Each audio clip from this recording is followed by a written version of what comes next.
And Vikings quarterback Kirk Cousins speaks very highly of rookie center Garrett Bradbury, calling him a great person, great player, and a great athlete. The only problem is Garrett Bradbury is also a great sweater. Cousins saying that Bradbury's shins in practice look like his windows after a rainstorm. Cousins had more to say on his center's perspiration problem. Well, I'm going to take it back to how much he sweats again. He promises that it's not a problem in games. And it remains to be seen because his shorts today were soaked. And he says it's not a problem on game day. So the moment of truth Friday night. But apparently, you know, when they keep those domes air conditioned and you get a break on the bench and you can sit with the cooling fans, I'm hoping that really helps. So that's a big thing I'm going to take away from Friday night is how tough was it to grip the ball after he snaps it to me. If it is tough, we might be in pistol and shotgun all year, which Coach Kubiak and Kevin wouldn't like very much. Sweat and frostbite in the same news report. I have reached the zenith of the broadcasting industry. Walter Cronkite would be proud. Now, KB, you know perspiration, you know Kirk Cousins. Talk to me. What does he say about this? He's got a lot, Will. We will get into it. Thank you. You're the man who never sweats. I'm the second most prolific sweater at this table, by the way. O'Hara is the guy. Straight buckets. And like when you add caffeine to the mix, it's coming out in all the wrong places. But yeah, I can sympathize with Garrett Bradbury right here. And when he talks about, he's saying it's just the shorts. The shorts are awful. When you wear shorts in training camp, it just harnesses the moisture and it drips all over the place. But let me just tell you something. It's not going to get better on game day. Okay. Right? I know from experience.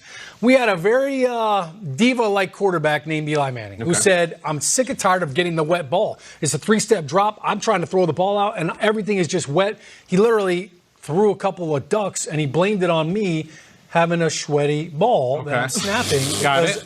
I mean, it's just becomes an actual hindrance. It happens. I know. So it was Eli's genius idea to say, maybe we could get you to change pants at halftime. So literally, at halftime, I would run in, get to my locker, and poor Eddie Skiba, one of our assistant equipment managers, it was his job to help me get my pants off and over my cleats, because once you spat it and taped over your cleats, you can't get the pants over them. You can't take them off, so you got to get the pants over them. Take the pads out, put them in new ones. So these big, sweaty game pants, he had to handle. He was like a pit crew in NASCAR, like really over the cleats, everything. So this was all so that your quarterback can be happy. It's not going to get any better. And Garrett Bradbury, guess what? Welcome to the changing your pants at halftime club. It's going to happen. All right. And Kirk Cousins, he will like that. Wow.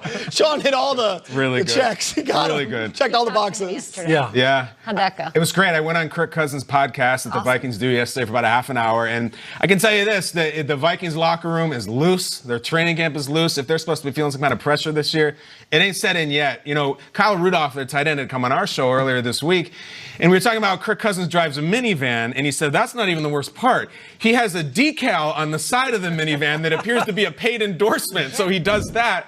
I asked Kirk about that, and he says, can I tell you, Everson Griffin has now told me that if I drive that car into the parking lot one more time, he's going to take the wheels off and leave it on blocks. This is the starting quarterback. I said, is he serious? He goes, so what I do is I drive and park around the back side of the building so that Everson won't see my car. Now, we just saw a clip of Derek Carr's luxury sled right in the middle. Kirk Cousins is driving around the QB1 with a $100 million contract so the defensive tackle doesn't put his car in blocks. This is the kind of locker room they got. That is the kind of locker room I want to see. I feel like the pressure was so big last year when they were a Super Bowl contender. Then you pay the quarterback all of these millions, and you could almost feel the stiffness of the entire team. And I feel like playing looser is sort of what the Saints do with the same pressure that they have. So I like the fun locker room. You're telling him to put his car on blocks. I like it. You're giving him the green light. I think the advertisers are going to like that he's hiding the car. I think it'd be great. If he comes out there and his car is on blocks, that's awesome. I think the Vikings, and I've talked to people in the organization, they're looking forward. And I think that's the only way you can, after the way it ended last year, Week 17, home against the Bears, winning in, and the Bears had nothing to play for and beat them. So Kirk Cousins is looking forward. The defense looking forward. And guess what? Their offense, Gary Kubiak will make a big difference. You might see them actually run the ball this year.